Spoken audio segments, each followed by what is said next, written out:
Bonjour à toutes et à tous, vous êtes bien sur The Upset Media, la chaîne préférée de Dejan Bodiroga. Notre deuxième saison a débuté par un Eurobasket de haute volée, comme celle prise par l'équipe de France en finale contre l'Espagne. On a aussi la Betclic Elite qui vient tout juste de reprendre, mais le mois d'octobre approche et son petit cortège de compétitions européennes. Au menu, on vous présente aujourd'hui la plus renommée d'entre toutes, l'Euroleague. Mieux que les 30 prévus en 30 jours, plus beurré que le 4 quarts, on vous sert les 3 tiers. Vamos! Beer basket.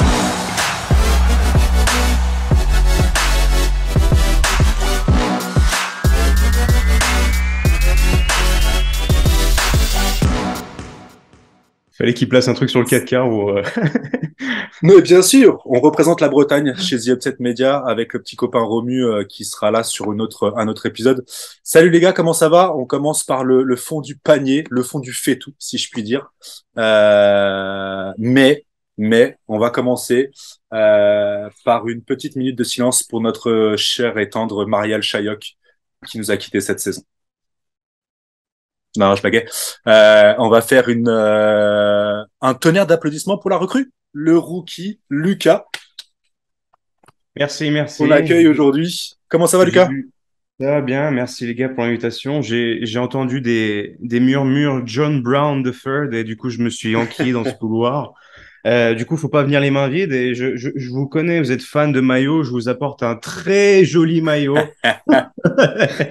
Un très joli maillot, Kimki numéro 1 d'Alexis Chouel. Allez hop, poubelle direct. Voilà, Oh, très content.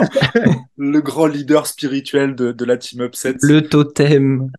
le totem Il est d'immunité. là, il me porte chance. Il est là, il est au chaud. Voilà, très content de vous Ah, mais rejoindre, les gars. bah, c'est cool. En tout cas, tu pourras te servir de ce maillot-là. Si jamais tu fais une boulette, tu pourras le mettre ça sur le dos de Shved. Il n'y a pas de souci. J'en ai quand même un autre Et là donc, de l'autre côté au cas où, là, un petit Kyle Hines. ah, voilà. On avait prévu Coco, qui a sûrement abusé d'une petite bouteille De Prosecco siglée de de Bologne. Prosecco de Bologne. De toute façon, on parlait pas de la Virtus, donc il n'en avait rien à faire. Mais on a notre chef adoré. C'est pas chef. Chef. Romain, comment ça va, Romain? Bah écoutez, ça va, hein, comme quelqu'un qui va être en freestyle toute la matinée, c'est cool. Bienvenue à Ah bah, Lucas, c'est hein. bien. Voilà, la meilleure Merci. recrue du mercato, elle est chez nous. Ouais, doucement. Attends que je parle de l'Alba et puis tu vas voir un peu. C'est pour ça qu'on t'a recruté. Ouais. Donc les gars, on va lancer la saison Euroleague aujourd'hui avec donc les 3 tiers, comme on l'a annoncé en intro. On va vous présenter toutes les équipes de cette nouvelle saison d'Euroleague, les petits nouveaux, excite les clubs russes. On va gentiment faire un petit tour. On a décidé avec le copain Olive de présenter 3 tiers, donc une première partie avec les clubs qui vont se battre pour les places préférentiel en playoff. On va avoir le ventre mou et avec les équipes qui vont se qualifier petit à petit pour les playoffs ou en tout cas lutter toute la saison pour. Et le dernier tiers pour lequel on est présent là aujourd'hui, le ventre mou et avec potentiellement des équipes qui pourraient faire un push de fin de saison, peut-être des clubs exclus de nouveau cette année et aboutir finalement en playoff. On a aujourd'hui dans notre panier l'Asvel, Zvezda, l'Alba, Baskonia, le Žalgiris et on va ajouter Valence qui est un des nouveaux venus cette année pour la compétition. Avant toute chose, est-ce qu'on peut faire votre avis sur ce fond du panier? Est-ce qu'on est vraiment sur le fond du panier? Ou est-ce que là, comme ça, rapido, vous voyez des équipes qui pourraient gentiment remonter sur le deuxième tiers et, euh, et peut-être même imaginer un tour de playoff? Est-ce qu'il y a des armes là-dedans? La moue de Romain en assez. Je suis relativement, enfin, je suis de manière générale assez optimiste, mais là, je vais quand même avoir beaucoup de mal à défendre les cas qu'on va présenter. Il y a quand même énormément de si, et je trouve qu'on voit quand même vachement le creux qui a été fait par les trois départs d'équipes russes, et on a quand même de belles équipes, des effectifs solides, mais pas assez, à mon sens, pour l'Euroleague. On en reviendra plus après sur la conclusion de savoir qui pourrait se hisser dans ce deuxième tiers, peut-être. Oui, c'est clair. J'aime bien rappeler quand même que c'est le fond du fait tout, mais du top européen. Donc, on sait quand même que ça va être sympa à suivre.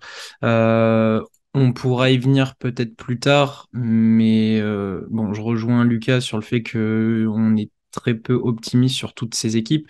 S'il devait y en avoir une, voire deux, qui peut tirer son épingle du jeu, mais il faudrait un alignement de planètes et plein de bonnes choses tout au long de la saison. Ça serait peut-être l'Asvel et Zvezda, comme ça.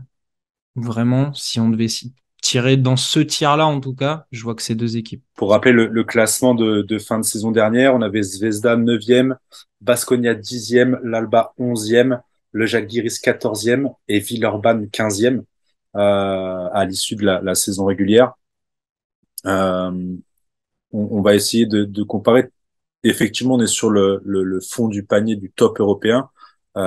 Malgré tout, si on essaie de comparer à toutes les équipes, on est à la fois au niveau star de l'effectif, coaching, renouvellement de l'effectif, notamment pour l'Asvel, sur des équipes qui sont quand même un ton en dessous, qui ont une intersaison soit quasi vide, soit avec énormément de recrues. Donc on est sur des déséquilibres, des équipes qui vont être déséquilibrées globalement par rapport aux autres grosses écuries qui ont des rosters qui se sont juste affinés pour faire un step-up l'année prochaine.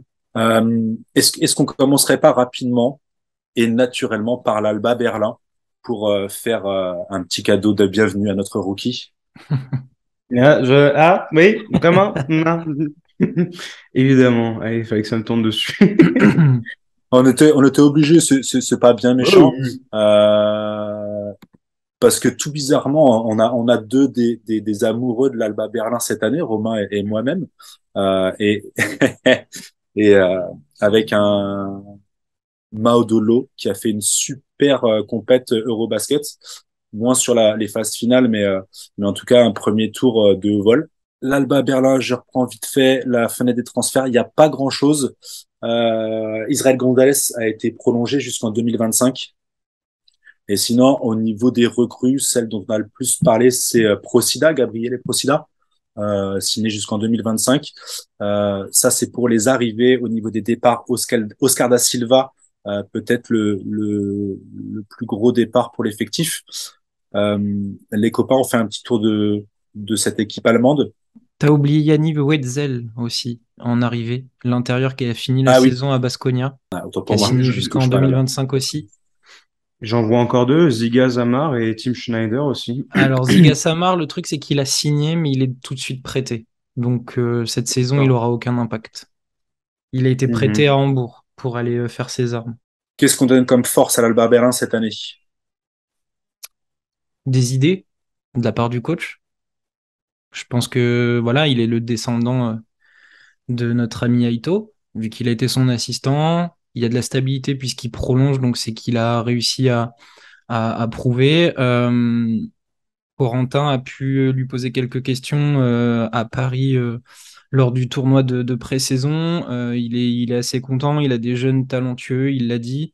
Euh, et puis je pense qu'il y a des joueurs voilà, comme Maodolo, tu l'as dit, qui s'est révélé pleinement l'année dernière. Je pense qu'il va être sur une belle lancée. Euh, et puis il y a toujours un socle assez intéressant. On a du Tiemann, Jalen Smith qui a bien brillé aussi avec la Croatie. Eriksson qui a fait une saison Marcus Ericsson. ouais, Marcus Eriksson qui a fait une saison un peu moyenne, mais qui a été capable de coups d'éclat. Luke Sickman n'est plus à présenter. Ben Lammers, il est à sa deuxième ou troisième saison, donc maintenant, voilà, il connaît la maison. Et Tanir Blatt, on avait beaucoup d'interrogations et finalement, il a réussi à prouver qu'il pouvait tenir une équipe Euroleague. Donc, des idées, voilà, ça va passer par le jeu, forcément. La jeunesse va faire qu'ils feront beaucoup d'erreurs aussi, mais voilà, on sait qu'on n'attend pas grand-chose en termes de classement de la part de Berlin, mais on sait aussi que c'est une institution qui travaille bien. Ouais, je pense que Romain a déjà bien résumé. J'avais vraiment cette idée de, il y a la continuité et tu pars quand même avec un noyau qui a été très peu remanié. Et on sait à quel point c'est quand même quelque chose fort et important. On va en parler notamment. On a le contraste total avec l'Asvel. Là, d'avoir quand même cette espèce de base, cette fondation déjà bien cimentée, solide, que ce soit les joueurs ou le coach, ça te donne quand même un plus qui peut t'apporter des victoires faciles dans des moments où justement les autres équipes de ce tiers-là vont flancher un petit peu parce que des blessures, parce que manque de mécanisme, parce que ils sont pas encore forcément tous habitués à l'Euroleague. Et je pense que voilà, sur les 2, 3 premières semaines, faut pas être surpris si l'Alba est bien dans ses jambes. On sait à quel point les compétitions internationales apportent énormément sur le plan expérience, tout ce qui est de la bouteille. Donc Maodolo, il s'est vraiment révélé. Il a fait une compétition vraiment de haute volée, même si ça s'est calmé un peu comme tu l'as dit, Damien, sur la fin de compétition, ce qui était aussi logique, puisque tu as quand même des gars comme Schroeder ou Wagner qui prennent plus la balle et leurs responsabilités. Mais vraiment une adresse extérieure incroyable. Voilà, je vais pas répéter tout ce qui a été dit. Moi, je suis très, très optimiste sur le cas Gabriele Procida, que j'ai essayé de suivre au mieux que possible, puisqu'il a été pressenti pour rejoindre la NBA. J'aime beaucoup l'idée parce qu'évidemment, tu fais directement le parallèle avec Fontecchio qui était passé par Berlin aussi. Et voilà, en fait, c'est une équipe qui a pas tellement de prétention, mais qui va quand même jouer un basket sympa et qui va rester dans une espèce de ligne édito qui est au moins fidèle à MM et pleine d'assurance, j'ai envie de dire. Il faut rappeler Ouais, aussi que Berlin, excuse-moi Damien, que Berlin, selon les chiffres qu'on a, est la plus petite masse salariale d'Euroleague avec, je crois que c'est 3 millions pour faire tout un effectif. Donc forcément, ça passe par des paris et des idées. ouais, c'est ça. On avait le Paris Koumadji aussi, espèce de grand fric l'année dernière qu'on a beaucoup vu sur la fin de saison. Il se développe bien, hein. Euh, voilà, en fait, c'est vraiment l'environnement idéal, l'Alba pour lui, pour pouvoir voilà. Et puis ça leur donne la possibilité de continuer ce pari d'une année sur l'autre et de vraiment y mettre tous les moyens nécessaires. C'est un club qui de toute façon est milieu de tableau. Si on prend l'offensive rating, le defensive rating, c'est 13, 14e en attaque, en défense. Tu l'as dit, Lucas aussi, c'est troisième, quatrième de NBA, d'Euroleague la saison passée à 3 points. Donc ça va être encore un critère important pour eux. C'est une équipe qui est La stable. quatrième avec Euh, 30. Oh. Après, ça va être compliqué sur tout ce qui est balles perdues cette année pour l'Alba. Je les vois pas derniers, perso. Je les vois pas tout au fond parce que c'est une équipe voilà qui va être dès le début de la saison potentiellement prête, à l'exception des quelques recrues. Ça devrait tourner quand on va comparer avec d'autres équipes comme l'Asvel qui a reformé tout l'effectif complet, même si au niveau du plancher, on va dire, ça peut être plus haut. Ouais, l'Alba, je les vois bien, en tout cas, nous faire plaisir encore une année avec des joueurs qui auront confirmé et des recrues, des jeunes qui vont pouvoir eux aussi s'épanouir. C'est vraiment ça le point vraiment à améliorer. Et quand on voit bon l'ajout notamment de Procida et l'espérance que certains prennent un peu plus de responsabilités, parce que niveau offensif c'était quand même compliqué, 75 points de moyenne en Euroleague. Quand tu vois tout ce qui a été fait de l'autre côté pendant les intersaisons, tu commences à avoir quand même des équipes qui peuvent facilement afficher un bon 85-90 comme minimum salarial. Quand tu es à 75, c'est un peu compliqué, quoi. Il va falloir faut enclencher directement et puis espérer que certains prennent plus de valeur offensive. Est-ce qu'on a d'autres choses à rajouter sur l'Alba? Moi, Non, ça me j'ai paraît juste le pas mal. calendrier. Calendrier un peu, Allez, les trois premiers, je crois, c'est Partizan, Milan et Talpana. Et de ce que j'avais vu, je crois que le mois de décembre est assez douloureux. Donc, c'est aussi là qu'il va falloir voir leur capacité à vraiment faire quelque chose. Je regarde rapidement. Alors, qu'est-ce qu'ils ont? Ils ont Barcelone, Fenerbahçe, Virtus, Monaco, Maccabi, Asvel. Bon courage. ouais, mais bon courage. Mais comme on disait, eux sont stables. Tu prends le Maccabi, l'Asvel, même Monaco. Alors effectivement, il y a des grosses stars dans ces rosters-là, mais c'est des équipes qui vont encore être en mise en place. Il y Ou a, il y a déjà peut-être des bien. bons. ou déjà bien en marche, quoi. Si tu as déjà eu un mois et demi de compétition, s'il y a eu quelques automatismes qui se sont faits, c'est pas forcément on pourrait les prendre plus tard et ça devrait être plus compliqué, mais si tout clique, ça peut faire mal aussi. On est d'accord. Romain, Ça me va. après le petit cadeau pour Lucas, je propose qu'on aille sur Zvezda, non? Yes, Évidemment. génial. Allez! Il n'y Pardon. avait rien, c'est la première en tant que rookie, j'assume. Je j'ai pas de donut à payer pour l'instant, donc tout va bien. Non, non, tout se passe très bien. Donc Zvezda, on va reprendre aussi pour eux un petit peu le talk. Ils ont été beaucoup plus actifs sur le mercato. Sacrément, oui. On a Jovan. Ouais. Euh, Pareil sur une équipe qui est à petit budget de mémoire. Jovanovic, le coach d'une équipe moyenne, dans une équipe moyenne, c'est ça que tu disais, Romain, tout à l'heure, Bah oui, oui, oui, qui c'est signe, ça. Mais vas-y, finis. qui signe jusqu'en 2025. T'inquiète. Jalen Adams qui a signé. On a Dalibor Ilic. On a Philippe Petrousev. On a Nikola Ivanovic qui a été lui re-signé une année. Vladimir Jovanovic jusqu'en 2025 pour les noms, mais surtout, j'ai envie de dire John Holland, l'aboyeur jusqu'en 2023, Nemanja Nedovic jusqu'en 2025, Hassan Martin 2024, et on a Ben Bentil qui a bien essayé au Milan, mais qui aboutit ici à Zvezda. Euh, Au niveau effectif, si on essaye de comparer avec l'Alba, qu'est-ce que vous en pensez, les gars? Beaucoup plus de talent individuel, je pense. Du Nedovic, Adams, Petrousev, etc. C'est des joueurs qui vont fonctionner beaucoup plus pour eux-mêmes que dans un système de Berlin qui va plus fonctionner sur le collectif, je pense, à mon sens. Je suis assez d'accord aussi. Tu as quand même des certitudes offensives. On en a parlé justement très rapidement en off. Tu ramènes le MVP de Ligue australienne. Hollande sort d'une saison quand même en Eurocup qui était hyper solide avec. J'ai halluciné quand j'ai revu les pourcentages à 3 points notamment. Et Nedovic, pareil, je pense qu'il n'y a pas besoin de refaire le CV. J'aime beaucoup l'arrivée d'Hassan Martin. Je reste un petit pied dans le wagon, Philippe Petrousev quand même, parce qu'il reste quand même un talent. Je pense qu'on n'en a pas encore vraiment tout vu. Il y a eu des retours sur le plan. C'était le comportement, je crois, à FS qui laissait un peu à désirer. Donc, Oh oui, c'est un peu le j'en aurais à hic. raconter. C'est un peu le gros hic même. Donc, à voir ce qu'il pourrait produire, s'il arrive à trouver des minutes et un fond de jeu, s'il arrive à avoir un peu le cuir aussi, puisqu'on a quand même déjà, voilà, on a listé des gars qui vont devoir avoir le ballon entre les mains pour exister, quoi. Est-ce que vous pensez que Hollande, on peut comparer à Mamdjate qui fait aussi passage Eurocup, Euroleague. Est-ce que vous pensez que Hollande, il est au niveau Euroleague là cette année? Au niveau Euroleague, ça dépend ce que t'en attends, je pense. Si t'attends de John Holland de briller, de scorer, etc., je sais pas.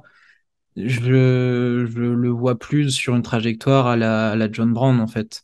De prouver par ce qu'il a ici, là, avec sa John Brown défense, du son Wish côté alors. à... Oui, voilà, mais dans la trajectoire, un mec où Mhm. on sait pas trop s'il va faire le step-up pour franchir la marche, parce que John Brown, il l'a fait BCL, Eurocup, Euroleague. On se demandait, ah, est-ce qu'en Euroleague ça va cliquer? Et au final, bah, il a démontré qu'il était au niveau. John Holland, ça va être pareil. Il a fait une bonne saison. C'était Bursaspor l'année dernière en Eurocup. Il a marqué son empreinte par ses tirs décisifs et ses actions défensives. Voilà, va falloir qu'il reproduise ça à un échelon beaucoup plus fort avec des talents supérieurs face à lui. Pour le coup, c'est peut-être celui que j'attends un peu le moins des gars dont on vient de discuter, dans le sens où, voilà, comme l'a dit Romain, je pense qu'il va plus se démarquer par les fameuses choses qu'on ne voit pas sur le parquet, j'ai envie de dire. Et s'il y a des moments où au final on le voit un peu plus en retrait offensivement et de dire ah, attends, je sais pas, il a mis que 8 points ce soir, ouais, mais grosse défense, il a gueulé un peu sur tout le monde, ça a remotivé les troupes. Je pense que c'est plus là que je vais l'attendre personnellement. Plutôt que l'imaginer à des standards, je sais pas, à 17 points avec de très bons pourcentages. Je préfère toujours les gars un peu plus en retrait, qui peuvent sortir de la boîte au moment où il faut. Mais voilà, je pense qu'il y a des mecs qui ont de plus grosses prétentions. À 33 ans, je pense pas que ce soit vraiment ce qu'ils cherchent pour le coup. Non, en fait, c'était une question un peu détournée, mais on a Nate Walters qui part, Nikola Kalinic qui part. On avait une équipe qui a fait de fortes impressions au niveau défensif. Ils étaient huitième et neuvième défensif offensive rating, donc c'est un ton au-dessus de l'Alba. Est-ce que vous les pensez capables cette année d'avoir cette identité un peu étoile rouge, d'avoir un collectif très très fort et de pouvoir prétendre à être un peu aussi ce poil à gratter qui est un peu le profil de l'équipe chaque année, à être un peu toujours dans le ventre mou et step up par le côté défensif et peut-être remonter jusqu'au tiers 2 de la compète. Je sais pas, à voir, hein. Au vu des profils, je pense que l'identité va changer, forcément. Tu vas pas demander à Jalen Adams ou à Nedovic de faire du Nate Walters. Par contre, tu pourrais demander à Nate Walters d'essayer de marquer un peu plus de points comme Nedovic, etc. C'est beaucoup plus facile dans ce sens-là. Donc, je pense que l'identité va changer. Tout va dépendre du coach. Le coach arrive du Cibona. Cibona, c'était une équipe très jeune. C'était une équipe moyenne. Donc, soit lui arrive à imposer une identité très rapidement et à tenir sur tout son vestiaire, parce que là, il y a quand même voilà, des grandes gueules et des égos. Mais je pense que l'identité va clairement changer. Et il faudrait peut-être pas s'attendre à avoir les mêmes schémas défensifs élites, comme dit si bien Olivier, que ce qu'avait le Zvezda de l'année dernière, où effectivement on a vu des séquences, c'est à apprendre dans toutes les écoles. Je suis d'accord aussi, ça va énormément passer par le coaching. Il y a eu quand même un... Et on passe un peu des deux côtés d'une pièce, je trouve, avec les arrivées dont on vient de citer. Et pour le coup, je pense que justement, ces arrivées-là peuvent faire que l'équipe se maintienne un peu dans ce haut de tiers dont on est en train de discuter. Mais si j'avais à choisir, je pense que je resterais plus sur l'Alba, par exemple, qui est dans une continuité. Et c'est un truc que je préfère personnellement. Mais bon, tout peut arriver, on sait. Hein, on parle d'équipe où vraiment on joue vraiment avec des grosses conditions, des grands si. À voir, vraiment. Là, si on les compare, on va faire comme voulait Olivier, grand fan de Guillaume du Basket Mag. Euh, on voit l'Alba et Zvezda comment l'un par rapport à l'autre cette année. À l'instant T, je vois Zvezda peut-être au-dessus de Berlin, quoique non, je garderai quand même Berlin au-dessus finalement. Je suis en train d'essayer de refaire et non, ouais, je vais mettre Berlin au-dessus de Zvezda, allez à une, deux victoires d'écart. J'avais mis, je crois, Zvezda sur mes pros, mais comme j'ai dit, je préfère nettement l'état des choses du côté de Berlin, la continuité, la solidité du coach, de tout l'effectif. Mais je serais pas surpris si Zvezda passe devant par l'effet sublimé de leurs joueurs. Ouais, je sais pas. J'ai envie de dire que l'Alba m'a fait tellement kiffer et le fait de prolonger l'effectif euh, en ayant la possibilité de voir Protsida et évoluer et grandir dans ce groupe-là me hype pas mal. Après, c'est vrai qu'en termes de talent individuel, Zvezda c'est cool, mais effectivement la capacité du coach à faire que ça clique, il y a beaucoup d'incertitudes. Bah, je vais mettre l'Alba au-dessus, je pense. Ça, on aime. Bah oui, bah oui, par principe, Et par si principe. je peux me permettre, parce qu'il n'y a pas une émission où on parle de Zvezda sans que j'essaye d'être un minimum positif, joueur à Oula. suivre, Dalibor Ilic, voilà, qui va découvrir enfin autre chose que Laigo Kea. 22 ans, un joueur qui peut être très intéressant. Peut-être pas voilà, briller beaucoup en Euroleague, mais un joueur à suivre parce qu'il est vraiment intéressant. Voilà, j'ai dit mon petit mot gentil sur Zvezda. On va pouvoir réutiliser le GIF. C'est très bien. Et toi, à l'Alba, peut-être un joueur à suivre, Lucas? Comment ça peut être un joueur? J'adore Maudolo depuis déjà un paquet d'années. J'ai parlé en bien de Procida, mais ouais, je crois que je vais rester sur l'eau quand même parce que j'espère. Ça fait quelques saisons déjà, je me dis allez le step up là, on veut les grosses baloches, je prends les clés du camo, c'est tout. J'ai envie de le voir. Je pense que je me suis un peu fourvoyé, mais allez, vas-y, j'y crois encore. De toute façon, ça passera. L'Alba pourra prétendre au deuxième tiers, voire au playoff si Maodolo se met en mode franchise player. Grave. On enchaîne avec le Žalgiris, peut-être, histoire Le quoi? de s'envoyer à... Très bien. On passe à Baskonia, donc. Non, non, le Žalgiris, franchement, il y a deux, trois petites pépites dedans. Moi, je suis pas mécontent. C'est dommage qu'on n'ait pas Olivier et ses insiders de Kaunas pour nous filer quelques tuyaux. Le Žalgiris qui a fini, on avait dit 14e, sans les clubs russes, ça aurait pu être bien pire. Le Žalgiris qui a été très actif sur le marché des transferts. Kylian Evans, Brazdeikis, Iggy. On a Ulanovas qui est prolongé forcément. C'est un peu le Lux Sigma du Žalgiris, non? Kevarius Hayes. On a Giedraitis, Dovidas Giedraitis. Qui d'autre? Roland Smith de Barcelone. Ça a prolongé Lekavicius, Dimsa, Lukos Tunas. Je crois que c'est tout. Et J'ai en oublié dé... si t'as dit Brazdeikis ou pas, j'ai pas fait. Ouais, ouais, Iggy Brazdeikis qui est signé, le petit gars de Michigan. Euh, En départ notable, Ty Webster. Non, pardon. Wow. Josh, Josh Nebo, peut-être. Geoffrey Lauvergne. Qui d'autre? C'est tout. Il y a beaucoup de Joris départs. Dovce, peut-être. C'est vrai, pardon. Joris Dolce. Voilà, on est pas mal sur un effectif qui s'est beaucoup renouvelé, un peu comme Zvezda. Allez les gars, on va commencer par Lucas qui en disait du mal direct, qui voulait switcher le Žalgiris. Allez, vends-nous du rêve. On a eu plein de pépites en euros là qu'on a pu voir. J'espère que vous n'avez pas beaucoup de Lituaniens qui nous regardent, histoire de pas avoir de problème. Non, l'année dernière, c'était vraiment compliqué. Ils ont fait un début d'Euroleague qui était calamiteux. Il y a eu un changement de coach, si je ne me perds pas en temporalité.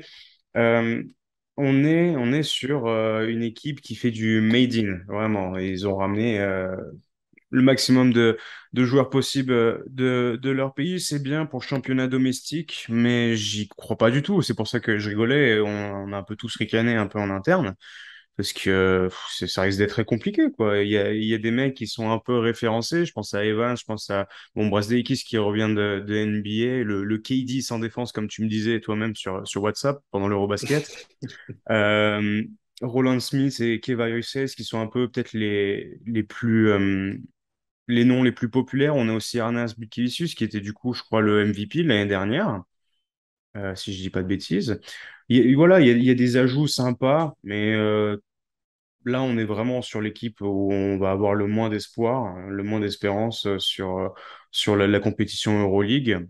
Ça fait un peu mal au cœur parce que ça reste quand même une institution historique de ce sport et de ricaner à l'idée de penser à leur saison à venir. Bon, c'est pas ce qui est le plus sympa, quoi.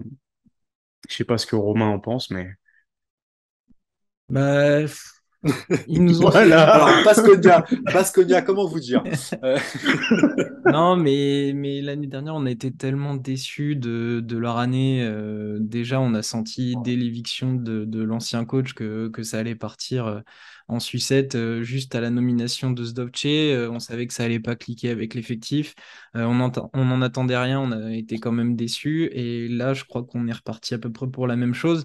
Les seuls motifs de positifs que je peux trouver voir Keenan Evans exploser et prendre une certaine ampleur, faire découvrir aux fins connaisseurs Dovidas Giedraitis qui sort d'une très belle saison avec le Lietkabelis et qui a 22 ans.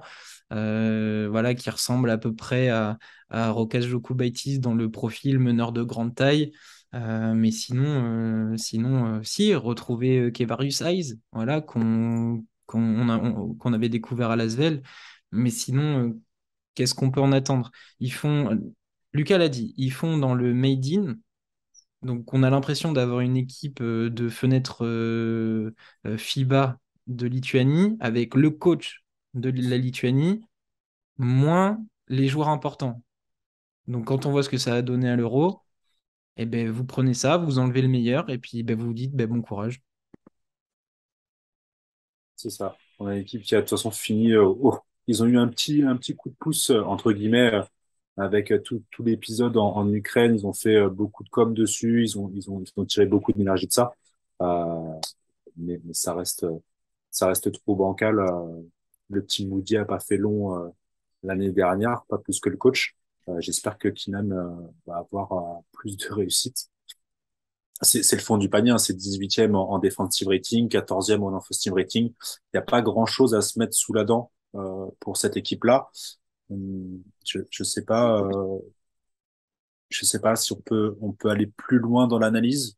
C'est l'équipe des occasions L'effectif est manquées. jeune. Alors vas-y Lucas, je te laisse développer et puis j'enchaînerai. Non, vraiment, là, je pense qu'on est sur une espèce de. C'est une année, c'est plus qu'une année, c'est vraiment de la jachère où en fait on ramène un peu des jeunes, on voit ce qui se passe. Je pense qu'il y a vraiment un espèce de remaniement à faire en interne, essayer de vouloir un peu redorer le blason, même si la belle ère de Kaunas n'est pas si loin que ça. Mais là, quand tu vois vraiment la saison passée, et bon, bah, ce que tu te projettes sur la 2022-2023, ça fait pas forcément envie. Moi, pour le coup, par exemple, Kevarius Hayes, je suis pas du tout fan. J'ai pas vraiment aimé son passage à l'ASVEL. Je trouve que c'est un mec qu'on en fait beaucoup trop par sa qualité de contre, sa moyenne de contre par match. Mais bon, quand on le voit sauter comme un marsupilami et prendre 14 fautes et jouer sans cerveau dans le bocal, vous m'excuserez, mais il y a vraiment, il n'y a pas grand-chose à grignoter pour espérer être joyeux. C'est bien qu'ils aient récupéré voilà, des petites pièces pour satisfaire leur fan base, mais ça va être très compliqué. Ça risque d'être très douloureux même. Romain, tu voulais Oui, je disais que le Zalgiris c'était l'équipe des occasions manquées cet été. Je reprends mes notes là par rapport au mercato. Il y a des noms qui ont beaucoup circulé, qui auraient peut-être donné une autre ampleur à cette équipe. Du Callum Holmesley, Arturas Gudaitis, Donatas Motiejunas, Kyle Helman, Shima Moneke, Chris Jones, Marius Grigonis, Jalen Reynolds, Darius Thompson. Qu'est-ce qu'on a eu d'autre? On a eu du Nigel Ice Davis, du Jerian Grant, du Chabaz Napir. Et finalement, ben, il n'y en a aucun de ceux-là qui est arrivé. Ça prouve à quel point c'est compliqué du côté du Zalgiris en ce moment. Et ouais, le marché est pas très attractif. Ouais. en même temps, tu peux garder un peu espoir. Tu te dis qu'on va là. T'as quand même une équipe qui reste, voilà, comme j'ai dit, une institution. Donc, t'as quand même des noms qui traînent un petit peu à gauche, à droite. T'es en droit de garder espoir. Là, maintenant, il faudra acter quelque chose sur les prochains exercices pour au moins montrer que, voilà, il y a de l'ambition et qu'il faut revenir. Et d'où l'idée de jachère de, bon, ok, bah, celle-là, on sait que ça risque d'être très peu joyeux et on voit ce qu'on fait déjà pour la suite. Et tout ça devant une Vous- salle pleine quand même. C'est ça. Vous les voyez pas faire une Monaco et nous signer trois joueurs sur les derniers instants avant la compète? Il va falloir sortir les sous, hein, mais alors d'où?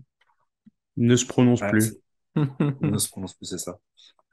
Dommage, le petit Ulanovas va devoir encore jouer un peu sur tous les postes en espérant qu'il ait une meilleure santé que l'année dernière. Ouais, je sais pas. Je propose qu'on enchaîne. Ah non, on les positionne où? Je pose quand même la question par principe. On les met évidemment sous l'Alba et Zvezda, tant en termes de talent que de niveau global. Tout le monde. Plafond, plancher, fond de cave, fond de cale, je sais pas où vous voulez, mais Que tu récupères avec la raclette quand t'as faim, tu vois, c'est hop. Et il y a rien, Olivier nous demandait, mais il y a rien qui peut. Est-ce qu'il y a quelque chose qui peut faire que ça va grappiller deux, trois, quatre places, aller faire chier deux, trois équipes? Hormis la salle, hormis Euh, l'ambiance, qu'est-ce qui pourrait aider le Žalgiris?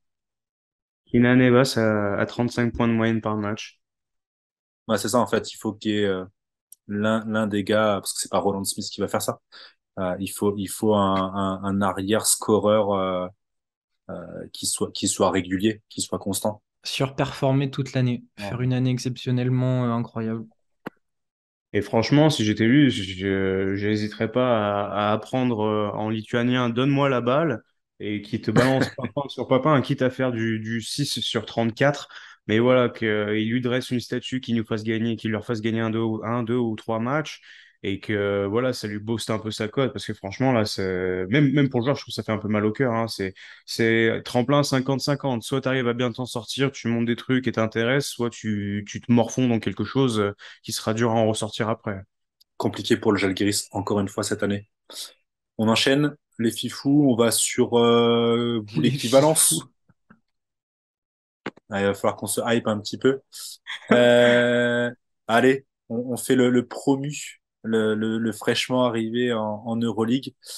Valence, eh oui, tu as un très beau maillot. Ouais, Allez, vends-nous du rêve avec Valence. J'ai fait exprès de pas montrer le nom derrière parce que bon, je sais que ça fait grincer les dents à chaque fois, mais ah, moi, je voudrais bien savoir, du coup, le rookie il n'est pas au courant, donc. tu veux voir? Ouais, vas-y. Je crois que ah si, attends, je crois que je me rappelle, mais si je tombe, c'est que c'était pas si bon. Ouais, ouais, bah oui, oui, évidemment. C'est le mot le plus utilisé dans la conversation par Romain, je crois. Donc, Voilà, Futura Maypi. Tu es MVP, carrément. Euh, et toi qui es grand fan, alors est-ce que tu veux nous la présenter carrément, l'équipe? Oui, oui, mais une équipe qui Non, comme récupère. tu veux. Non, mais je sais pas, t'as fait l'historique. Là, je t'avoue que sur le coup, une équipe qui a fini finaliste de l'Eurocup, voilà, contre la Virtus. On avait regretté leur départ il y a 2 saisons, je crois, C'est ça. d'Euroleague, parce qu'ils avaient proposé du beau jeu sous Penaroya, qu'on va retrouver dans une autre équipe. Pas mal de mouvements, Ouais, notamment un nouveau coach légendaire c'est ça. pour sa qualité de joueur, Alex Mumbrou. Pas mal de départs, avec notamment le Frenchie Louis Laberry. On a du Mike Toby qui va pas très loin en Espagne. Euh, donc voilà, des recrues qu'on connaît plutôt, Ouais. notamment Chris Chris Jones, Jones. exactement, de l'Asvel, qui aura eu beaucoup d'appels du pied. C'est Valence qui arrive à le récupérer. On a qui d'autre? On a le fameux cas Jonah Radebow. Je ne sais pas si vous Oui. avez suivi l'affaire, qui avait signé, il me semble, à Tenerife ou je ne sais plus où, et qui finalement n'y aura jamais mis les pieds parce que Valence a mis un plus gros chèque. Et après, on a des profils à découvrir, mais qui vont être plutôt intéressants. Je pense notamment à Kyle Alexander, qui, il me semble, a gagné la Summer League avec Portland, qui a l'air d'avoir Oui. un gros profil proche du cercle, bien athlétique comme on aime. Il était en Espagne l'année dernière. Euh, et puis James Webb the Third aussi, qui a l'air d'être pas mal. C'est un recrutement très local, parce que James Webb jouait aussi en Espagne, Alexander aussi, le coach y était aussi. Il y a eu Jared Harper en dernière recrue, il me semble, plus les prolongations de Martin Hermanson, Prepelic et Van Rossum. Donc eux, ils sont là depuis un petit bout de temps et donc ça pose des grosses bases. Voilà une équipe qui, pareil, passera forcément par la force d'un collectif. Moi, je me pose la question sur les qualités d'Alex Mumbrou, qui a pas mal galéré du côté de Bilbao. Mais l'effectif, s'il arrive à en tirer quelque chose, peut être intéressant déjà à regarder. Après, performer jusqu'à une place en playoff, je ne pense pas. Voilà pour cette année. Mais il y aura toujours quelque chose à faire. Il y a toujours Lopez Arostegui, Dubljevic, Rivero. Voilà, Claver. c'est des joueurs. Voilà, Claver, c'est des joueurs qui sont référencés. On sait ce qu'ils vont donner. Pradia va arriver avec un euro dans les pattes et il a commencé à prendre un peu de galon. Donc voilà un effectif qui va être sympa à regarder, je pense, mais tout, enfin pour moi, tout va dépendre de ce que va en faire Mumbrou. J'attends de voir ce qu'il va proposer. il a l'avantage quand même d'avoir, un peu comme à l'image de Berlin, un effectif qui a gardé une base qui se connaît déjà. Donc, il n'y a pas besoin forcément de créer des mécanismes d'entrée de jeu. J'aime beaucoup l'arrivée d'Alexander qui a vraiment une réputation de rim protector qui est bien. C'est bien d'avoir pioché dans le marché espagnol, c'est quand même l'avantage. On va pas les vilipender d'avoir quand même la ligue la plus costaud d'Europe, j'ai envie de dire. Donc, il y a vraiment du bon. À mon sens, ils ont ciblé un peu les problèmes qu'ils pouvaient avoir en arrivant en Euroleague, c'est-à-dire manquer un peu de choix, de répertoire offensif en récupérant voilà, ces Américains qui sont capables de prendre le match un peu à leur compte, d'apporter du scoring de manière régulière. On va avoir un peu le même cas, je pense, pour Baskonia à discuter. Un petit point à noter, c'est que Valence a déjà annoncé avoir vendu 7500 passes saisonniers pour l'Euroleague. Donc, back in the place, j'ai envie de dire. Bon, en espagnol, du coup, la vuelta al juego, mais euh, ça, ça annonce quand même des bonnes choses. C'est-à-dire que tu auras la fanbase qui sera là.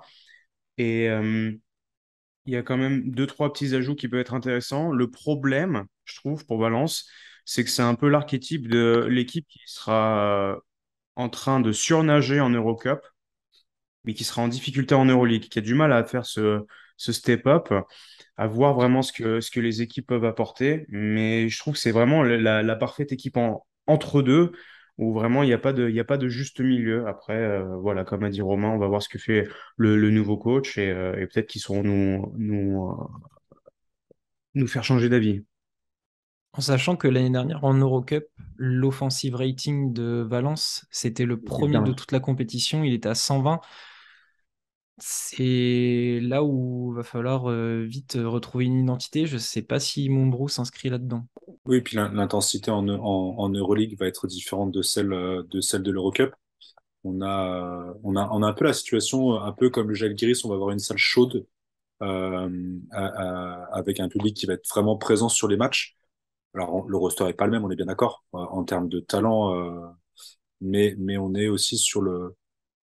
C'est compliqué de les voir, ouais, retrouver, enfin garder cette identité, ou en tout cas arriver à la transposer avec des façons des défenses qui seront plus costauds, bien plus costauds à l'intérieur, au périmètre. Euh, je sais pas comment vous les voyez, vous, cette année, on les a mis dans le dernier tiers, à la différence de deux autres nouveaux qui arrivent cette année en Euroleague. Est-ce que vous les voyez vraiment en fond de tableau? Est-ce que vraiment on peut pas avoir des attentes un peu plus hautes pour eux face à l'Asvel, face aux autres équipes du tiers 3? S'ils galèrent, je serais pas surpris. S'ils nous surprennent, ça sera pas étonnant non plus, en fait. C'est vraiment, c'est le gros point d'interrogation. C'est un peu l'équipe qui est arrivée là, par chance et par concours de circonstances avec ce qui s'est déroulé cette année en Euroleague. Du coup, c'est vrai que là, c'était vraiment peut-être la plus dure à préparer. Même en connaissance de cause des joueurs et de leur marché de l'intersaison, on peut très bien arriver avec une équipe qui est percutante, où tout clique d'entrée et en fait, ah ouais, bah, ils sont presque en train de se battre pour entre, je veux dire, je sais pas, le spot 8 à 10, 11, et où on peut vraiment avoir une équipe qui galère comme pas possible. On se demande comment ils font pour en arriver là alors qu'ils ont quand même beaucoup d'éléments intéressants et qui apportent des garanties. Donc vraiment, c'était vraiment ouais, bah, le cul entre deux chaises, quoi. Un parcours à la Pologne version Euroleague. Tu sais qu'il y a du talent, tu sais que c'est plutôt bien coaché, t'en parles pas vraiment non plus parce que tu t'attends pas à des miracles, et puis finalement, le miracle, tu le prends en pleine gueule. Mais est-ce qu'ils vont être capables de le faire à l'échelle d'une saison Euroleague? Parce que la Pologne, on a bien vu, ils le font contre la Slovénie. Derrière, ils ont pris le bouillon parce qu'ils étaient au-delà de leur niveau le temps d'un match. Leur Ça, revente. Ouais, vas-y, Romain. non, mais ça dépendra de différents facteurs parce que tu as quand même assez d'éléments pour chaque semaine briller. Euh, les Américains peuvent chacun leur tour prendre feu. Tu sais que Dubljevic va te caler 3-4 matchs à 25-30 déval. Prepelic est capable de te faire gagner un match sur un coup de chaud ou un coup de tête, ça dépend l'humeur dans laquelle il est. Euh, voilà, il y a tellement d'individualités qui peuvent servir de facteur X ou de pétard ambulant que ben, à l'échelle d'une saison, si Mumbro arrive à vite cibler chaque semaine le mec capable de prendre feu, pourquoi pas? On ne sait pas. Mais c'est comme à l'image de la Pologne, Est-ce hein, que, qui aurait pronostiqué leur parcours. Mhm. Est-ce que l'élément déclencheur viendrait pas aussi de leur réussite dans le championnat domestique. C'est-à-dire que si ils commencent à partir pied au plancher et qu'on se rend compte en fait ils peuvent se battre un peu plus que prévu ou justement ils vont y laisser des plumes, ça va énormément jouer aussi sur leur performance. Est-ce qu'ils seront capables de tenir avec cet effectif-là l'Euroleague et la Liga? Ça peut être aussi l'élément déclencheur d'une bonne ou d'une mauvaise réussite. Parce que ce sera la même règle aussi pour eux s'ils veulent rester en Euroleague, c'est d'aller chercher ce spot en playoff. Est-ce qu'ils vont à tout prix jouer ce spot en playoff et auquel cas laisser la Liga un peu de côté sur certaines semaines? Je sais pas. Ça ne me surprendrait pas. On reste en Espagne. Ah non, on les a pas classés. Vous les mettez où? On a Alba, Zvezda, Žalgiris. Vous les mettez où? Bon, déjà devant Žalgiris, je pense que là, on n'a pas besoin de On se est battre. d'accord. Moi, je les ai mis quand même en dessous, bah, de ceux qu'on a cités, je les ai mis en dessous de l'Alba et de Zvezda, mais j'ai mis vraiment ça se joue à un rien et ça se joue en fait sur un vrai point d'interrogation qui est dur à déterminer. J'ai bien envie de les mettre entre Berlin et Zvezda. Mais c'est pas contre Zvezda, c'est juste que Zvezda, j'ai l'impression que ça tient à une, deux individualités, alors que Valence, je trouve qu'ils ont beaucoup plus d'armes et peut-être un vécu collectif. Tu parlais d'identité. À voir s'ils gardent le même type d'offensive rating toute la saison. C'est clair que enfin, comparativement à Zvezda, ça peut marcher sur l'Euroleague. Lucas, tu les mets en dessous. Romain, tu les mets au-dessus de Zvezda. Alors, encore une fois, je pense qu'à l'issue des trois tiers, on va avoir un ranking qui change. Je sais pas, je les connais trop peu. Je les connais trop peu. Mais j'aime bien ce côté équipe offensive. J'aime bien le côté outsider, peut-être. Allez, je les mets au-dessus. C'est bien, le lobbying fait que j'arrive à placer Berlin et Valence. Non, puis après, en toute honnêteté, j'aime bien leur maillot. Je préfère à celui de Zvezda. Le côté, le côté Critère purement graphisme, pas sportif, forcément. évidemment. Critère purement sportif, fallait bien que je tranche d'une manière ou d'une autre. Je suis fan des maillots espagnols, donc allez, ça Il donne t'a un envoyé petit. une boîte de camisettes, là. C'est bon, on a compris. Vendu, vendu. Allez, on reste en Espagne. Baskonia. Ah, les sujets qui fâchent. Oh non, il faut pas dire ça. Tu veux qu'on change direct ou Non, non, vas-y, il faut bien le faire, hein. Vous m'avez invité, il faut que j'assume. complètement? On est bien content de t'avoir, chef. Ça va aller. Baskonia, quoi dire? Encore un effectif qui va changer. On va parler des départs. Spaya, Baldwin, Granger, qui d'autre? Peters sont partis. On a récupéré qui? Darius Thompson, Marcus Howard, Dalton Holmes. On a Mike Kotsar qui est resté. Danny Diaz, à ne pas confondre avec Diaz, qui a fait des miracles en Euroleague, en Eurobasket. Et on a Penaroya qui est là signé en coach pour 2 ans. On était au niveau du classement, on avait dit Baskonia, c'était quoi déjà? 10e, sans compter les clubs russes, parce que ça aurait perdu, je pense, 3 places gentiment. Tac, tac, tac, tac. Je cherche leur petit logo de chèvre. On est sur 16e à l'offensive rating, 16e au defensive rating. C'est pas joli, joli. On avait les seuls, on va dire, points positifs, c'était tout ce qui était passe décisive euh, et tout ce qui était faute provoquée, on va dire, côté offensif. Bon, allez, dis-moi. Non, c'est que tu arrives à tirer du positif, c'est bien. C'est bien. Bah, il faut essayer de trouver des choses positives. Est-ce que la chose positive, c'est pas le départ de Baldwin aussi? C'est déjà un bon point, c'est vrai. L'espèce de pétard ambulant auto-centré qui se prend pour Vince Carter en plein match d'Euroleague.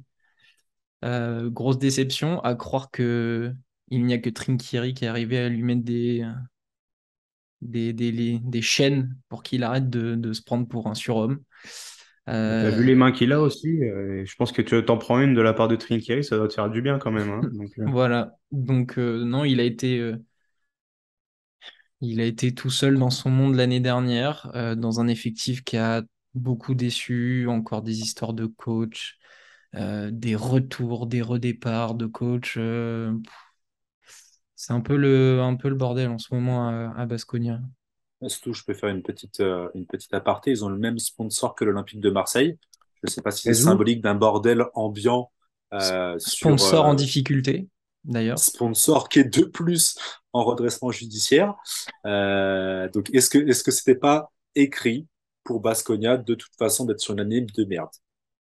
Lucas, qu'est-ce que t'en penses? Oh, moi, vraiment, j'ai écrit, je cite Dewey dans Malcolm, j'en attendais rien, mais j'étais quand même déçu, tu vois. Euh, et encore, tu vois, l'année dernière, t'as refait vite fait la genèse, enfin, la fin de saison d'Euroleague, ils enchaînent quand même sur un paquet de victoires face à Efes, Lasvel, Berlin, Fenerbahçe et Žalgiris. Du coup, ça tronque un peu le rendu global, mais on était vraiment parti sur un truc, bah, excusez-moi, mais merdique, quoi.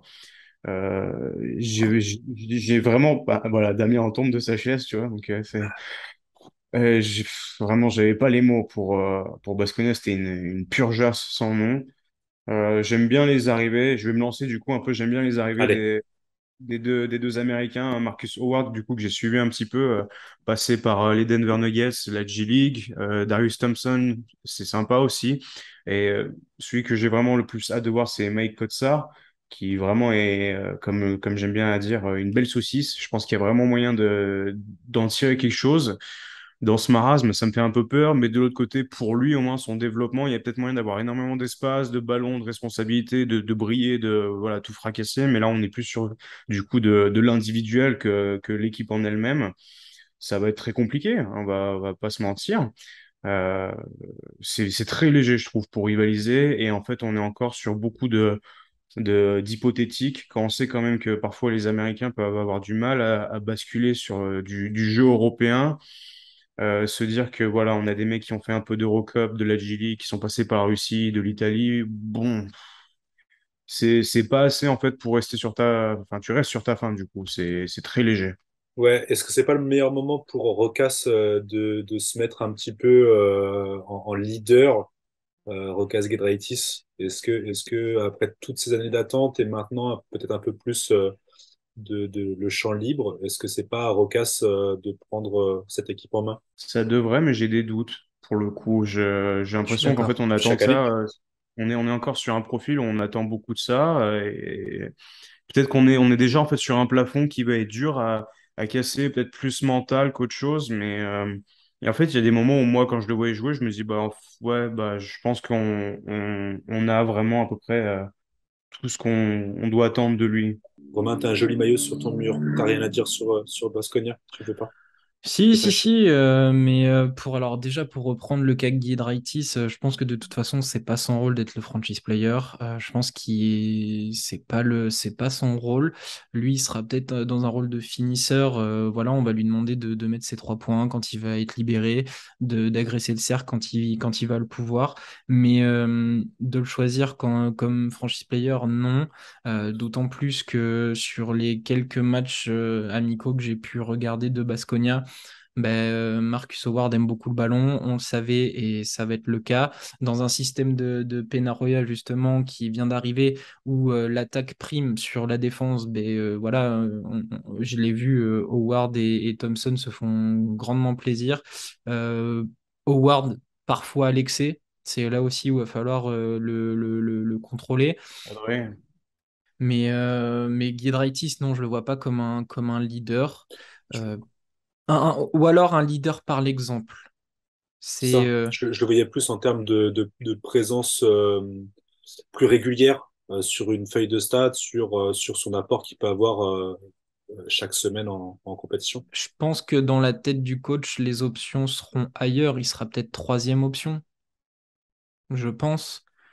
Mais je le vois pas comme, voilà, comme l'option numéro un. Donc j'essaye d'être positif, mais je perds espoir avec Baskonia. Plus les années passent, plus c'est compliqué. Trop de changements, trop d'incertitudes. Voilà, on va découvrir des joueurs, c'est cool. On va découvrir des profils. Lucas, on a assez bien parlé. Euh, Moi, j'aimerais, au vu des vidéos que j'ai pu voir, Holmes me fait envie. Mais dans le contexte européen, je sais pas trop. Là, ça a été difficile, notamment contre Murcia en match amical. Vraiment, j'arrive pas à être optimiste pour Baskonia, mais j'ai envie de me laisser surprendre quand même. Donc je regarderai, mais sans attendre grand-chose. C'est difficile, je trouve, de s'emballer et de se mettre dans des... Comme avec la question que tu as posée, Damien, je trouve que vu l'équipe, vu la situation actuelle, globale des dernières années, c'est vraiment difficile d'espérer en fait quelque chose. Je veux dire, même si Giedraitis prenait un rôle un peu plus supérieur, on reste quand même à Baskonia dans le contexte actuel. C'est vraiment lourd, quoi, de se dire, tu peux pas t'en satisfaire. Qu'est-ce qui va être leur force? Qu'est-ce qu'on peut attendre de cette équipe cette année? Ça va être le côté offensive rating qui devrait normalement, avec les deux Américains, beaucoup plus élevé que la saison passée, 16e, je crois que j'avais dit. Ça va être ça leur force cette année normalement à Baskonia. Oui, parce que l'identité est déjà marquée. On sait que les équipes de Penarrios sont des équipes qui vont essayer de jouer offensivement très bien, avec probablement un gros rythme. On connaît l'identité de Baskonia. Maintenant, est-ce que les joueurs vont avoir assez de talent pour mettre les ballons dans le panier? À voir. À voir. Mais on sait déjà l'identité. Tu vois, comparé à Zvezda, où on imagine une identité qui change. Là, oui, on sait que ça va être offensif. En espérant que ça finisse pas en héliocentrisme à la Baldwin, justement. C'est les grosses craintes. C'est les grosses craintes. Il suffit en fait qu'il y ait des. Tu t'entames la saison avec des matchs, en fait, t'as les fans qui s'emballent un peu, on va dire les casuals qui s'emballent parce que oh, il a mis 25 points, on a perdu, mais il a mis 25 points et il a mis quatre ficelles du logo. Tu vas faire un peu le tour des highlights d'Euroleague parce que gros panier, gros dunk, un petit crossover, machin, mais dans le fond, en fait, c'est presque la seule chose qu'on a envie de leur espérer parce qu'il n'y a pas il y a pas d'enjeu réel sportif. Il faut au moins qu'il y ait de la visibilité ou quelque chose d'attractif pour, sur le plan sportif, administratif, que voilà, sur les sponsors, le financier derrière, que ça relance quelque chose. Mais on est vraiment sur des équipes qui, voilà, prennent des requins pour que ça ça mette un peu de brillant sur ce caca, quoi, qu'on ait un caca un peu satillant. Et donc le Kazu Baskonia, vous le mettez où? On a Au-dessus de l'Alba, Zalgiris. Valence. Ouais, toujours. Bon, ça, c'est Non, Non, mais mais c'est théorique. juste mais c'est au-dessus. tout. Mais Voilà, c'est tout, juste ouais. au-dessus et pas plus haut. On est d'accord. Hop, je note Ça tout serait ça. marrant qu'ils en viennent à regretter Baldwin quand même, hein. Non, c'est pas Oh. possible. Ah, peut-être pas celui de fin de saison, mais globalement, sur la saison, oui, ça serait dramatique. En quelques années, on passe d'une équipe qui avait pléthore de joueurs incroyables. Parce qu'à l'époque où moi je les vois à Limoges, il y a Mike James, il y a tous nos Français, il y avait Causeur, Poirier. Tilly, il y a eu Poirier aussi. Mais Mais à l'époque où moi je les vois, il y a même Davis Bertans, il y a Toko Shengelia. Et tu passes de ça à Baldwin, des mecs comme ça. C'est pas bon signe, hein. Non. Et pourtant, bon, on le voit sur les réseaux, hein, mais grosse fanbase qui sont toujours pleins d'espoir. Il y a encore quelqu'un qui m'a envoyé un message en disant qu'ils espéraient un top 8, mais ils sont courageux, hein. ouais, il est dur celui-là. Ouais, ouais, mais Ah, le- c'est comme quoi ils aiment leur club, vraiment. On termine ce panier par l'équipe de Victor Wembanyama. Ah, ah non, pardon. On m'apprend qu'il a quitté l'Asvel. Pardon. Breaking news. L'équipe de qui alors? C'est l'équipe de qui maintenant? Toujours celle de Tony Parker? Non, allez, on rigole. On rigole, on fait les malins. L'Asvel, qui est toujours dans son projet de grands stades, de grands centres commerciaux, de maillots qui sont en partenariat avec ceux de l'OL et de l'Asvel féminin. D'ailleurs, le noir est pas mal cette année. Tu peux mettre une petite croix si tu veux, Lucas. L'Asvel, qui a fini la saison dernière tout au fond, après le départ des clubs russes. 18e à l'offensive rating, 15e au defensive rating. Est-ce qu'on cherche Ah bah oui, merci Victor. Le seul point positif, c'était les blocs. la moyenne de contre par match. Au niveau défensif, au niveau, pardon, au niveau offensif, on avait quoi? Bah, rien de spécial. Il y a eu beaucoup de blessés.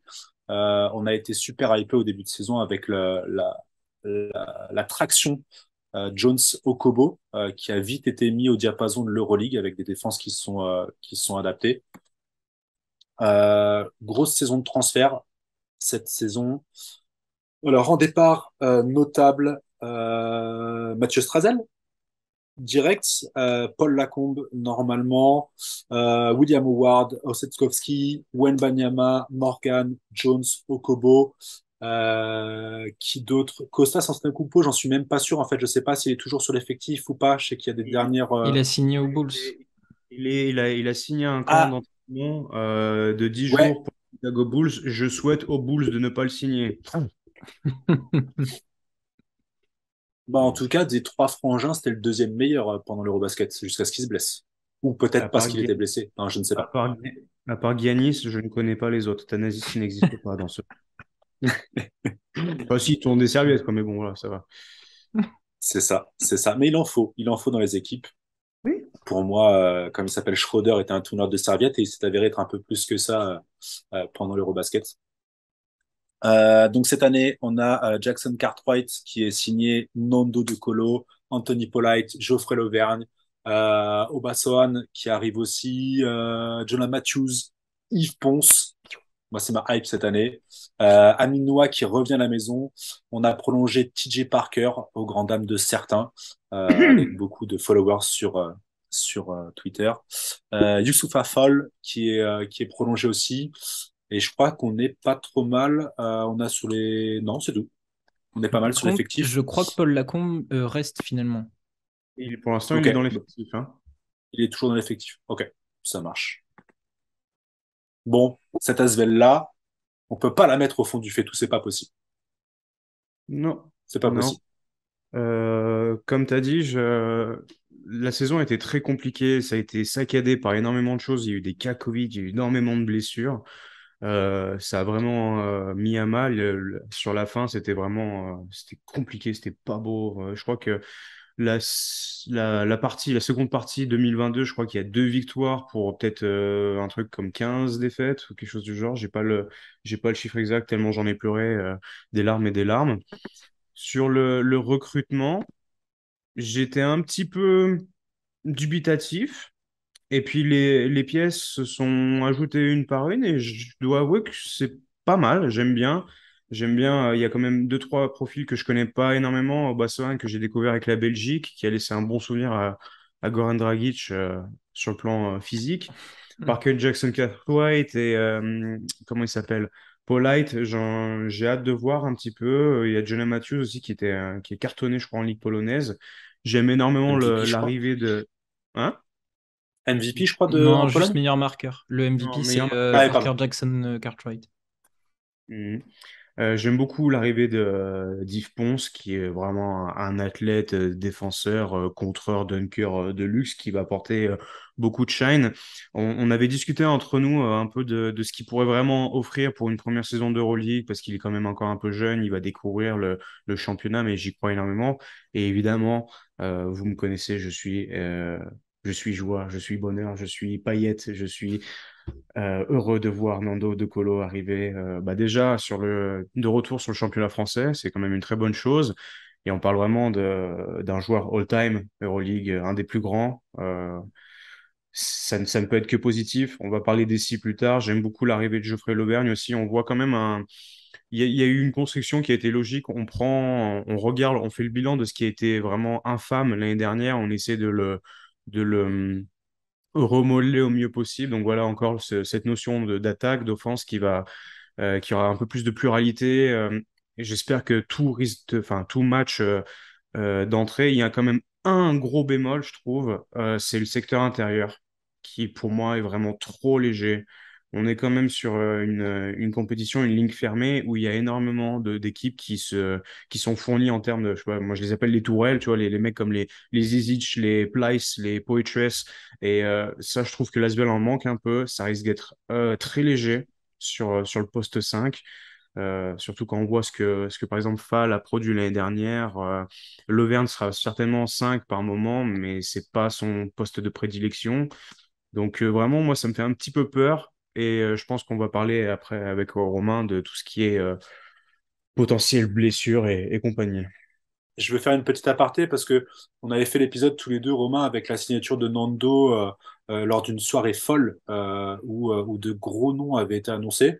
Euh, pour moi, tous ces transferts-là correspondent au projet Tony Parker. Ça reste cohérent. On n'a pas tous les noms qu'on avait trouvés cette soirée-là. Tout n'a pas été au bout. Geoffrey Lauvergne était déjà annoncé, il a signé plus tard. Euh, pour moi, ça reste cohérent. Ça fera pas d'étincelles, mais il y a des retours français. L'Auvergne, Nando, Yves Ponce qui arrive des States, qui pour moi va être physiquement prêt, en tout cas. C'est une version peut-être même plus musclée de Donta Hall, par exemple, mais c'est la même hauteur, c'est le même genre de fric au niveau de l'explosivité, mais c'est français, toujours. Je trouve ça intéressant. On ne sait pas si ça va perfer tout le temps, mais je peux lui souhaiter au moins la même saison que Donta Hall. C'est quand même pas mal.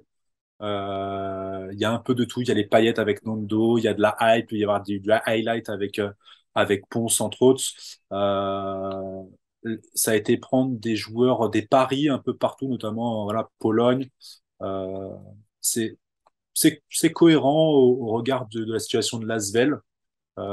Ça se met pas dans le rouge pour le budget. C'est dans le long terme, même si Nando, je pense on va pas mal en parler, notamment au niveau de sa capacité à faire une saison complète.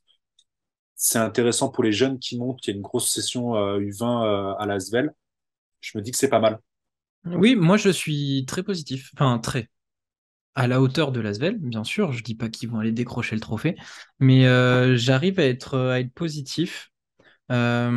Effectivement, ça va dépendre des blessures. On sait que Joe Lauvergne a du mal à faire des saisons complètes.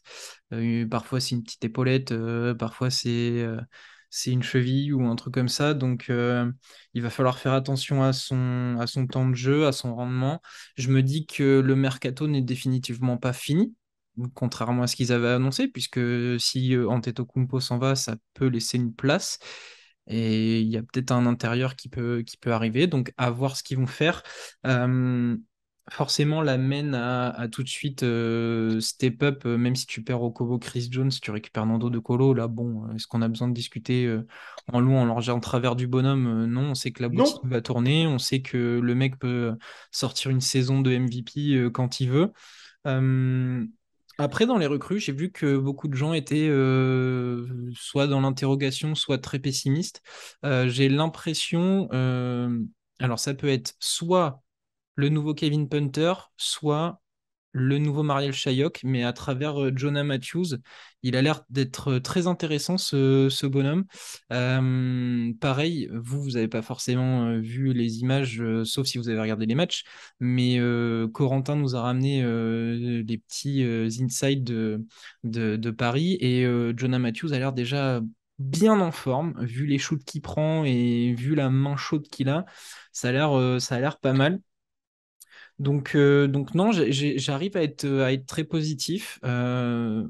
Moi, j'ai rien contre TJ Parker. Je pas, bon, c'est sûr, c'est pas Il y a du encore du. progrès. Oui, voilà, il Mm. y a du progrès. On sait que le garçon travaille. Il a fait des Summer League. On sait qu'il s'inspire de plein de choses. C'est un des coachs les plus jeunes de la compétition. Donc, à l'image du projet global, on sait que ça va pas être de l'instant T comme Monaco, sans vouloir les affronter, mais c'est des projets totalement différents. Monaco est dans l'instant, il faut gagner tout de suite. L'Asvel est dans un projet à long terme, donc tout est en train de se mettre en place. Et oui, il va falloir avoir quelques années où tu garderas pas forcément tes joueurs tout le temps, que tu vas pas falloir renouveler souvent ton effectif. Voilà, tu as des paris, des choix à faire, mais tout semble être sous contrôle, comme l'est souvent les projets avec Tony Parker, qui est sous contrôle de. Enfin, cet homme est sous contrôle, voilà, tout le temps, en tant que joueur, en tant que businessman, en tant que président. Euh, Donc moi, j'arrive à être positif. Il y a encore plein de belles choses, des Français, des joueurs à découvrir. Euh, voilà, si TJ Parker a encore évolué, peut-être qu'il va proposer autre chose et on peut penser que l'Asvel fera une saison correcte. Je trouve l'effectif plus profond, euh, avec vraiment plus de choix multiples.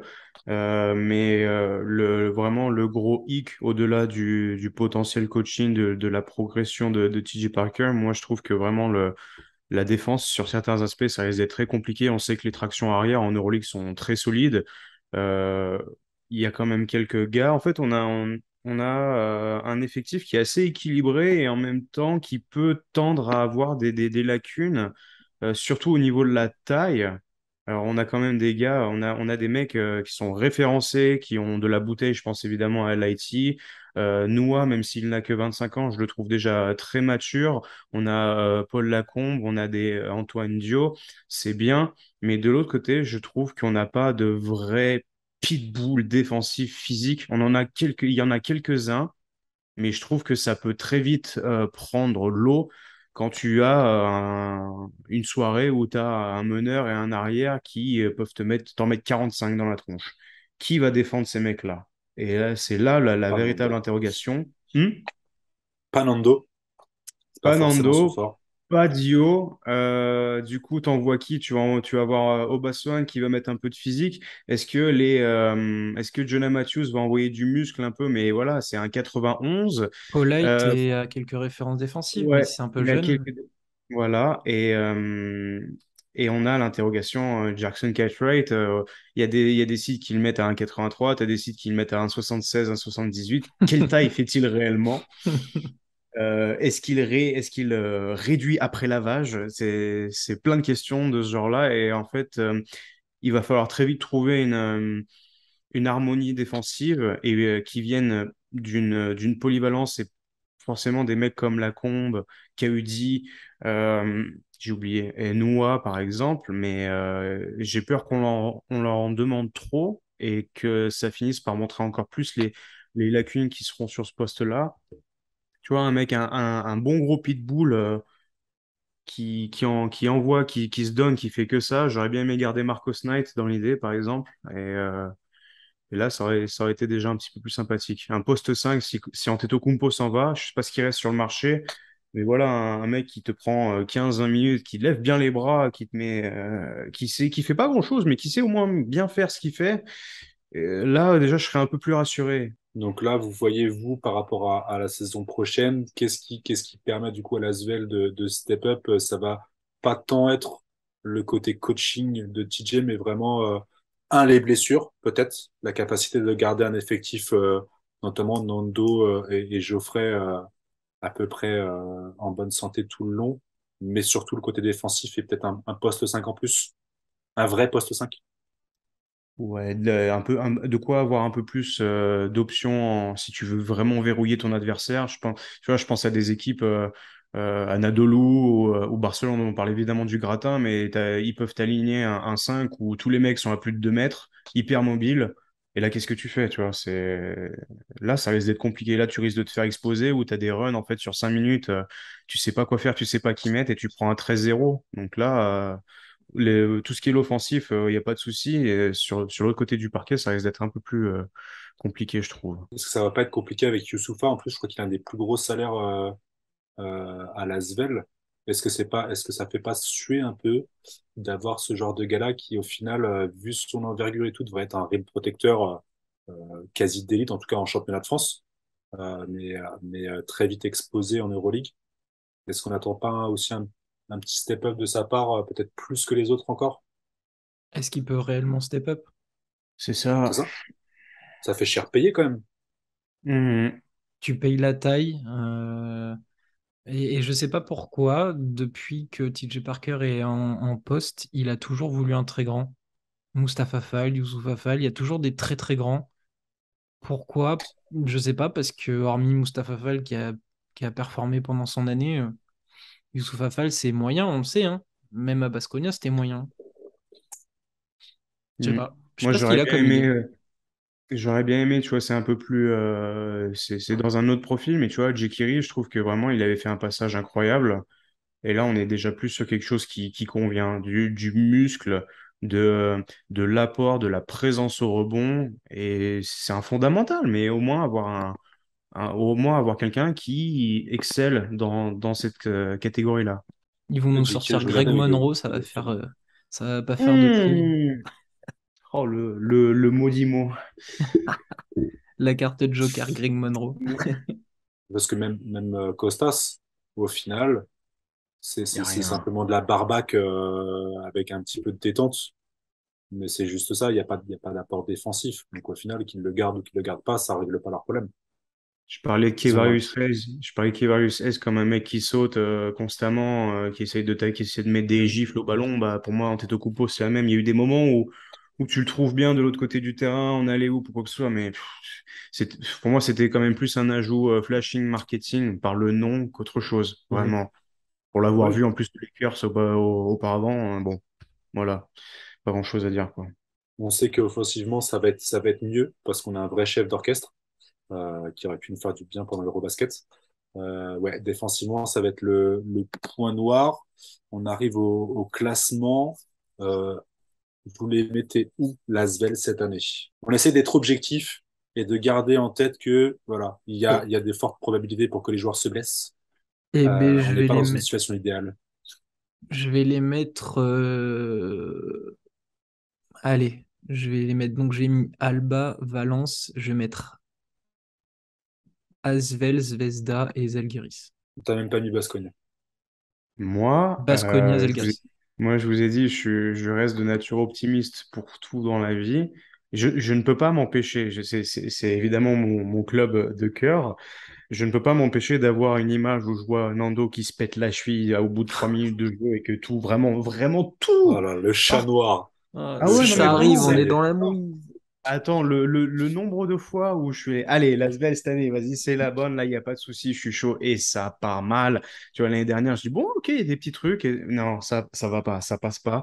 Donc là, j'essaie de mettre vraiment cette pensée de côté, de rester dans l'optimisme, les talents, le jeu proposé, la qualité offensive, et de me dire, ça clique, moi, par vraiment la qualité de l'effectif, des talents présentés, je les mets devant tout le monde sur ce tir-là, mais vraiment dans l'optique où tout se passe au meilleur possible.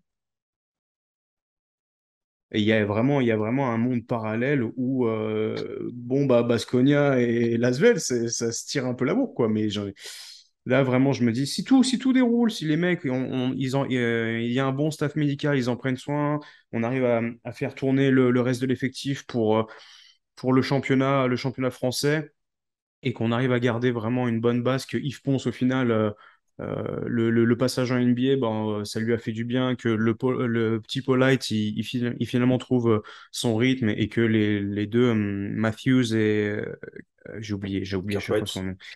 Gareth Wright, merci. Bah, au final d'entrée, il y a une facture de haut niveau qui est servie. Moi, je me dis, ça peut le faire, malgré les points noirs que j'ai pu présenter, parce qu'il y a quand même des gars de l'autre côté de l'effectif qui peuvent apporter. Voilà, l'optimisme, toujours. Donc toi, tu les mets c'est quoi, Je les 13e mets, du coup? je les mets premiers de ce Premier de tir-là. ce truc. Romain, tu les as mis en dessous de Valence.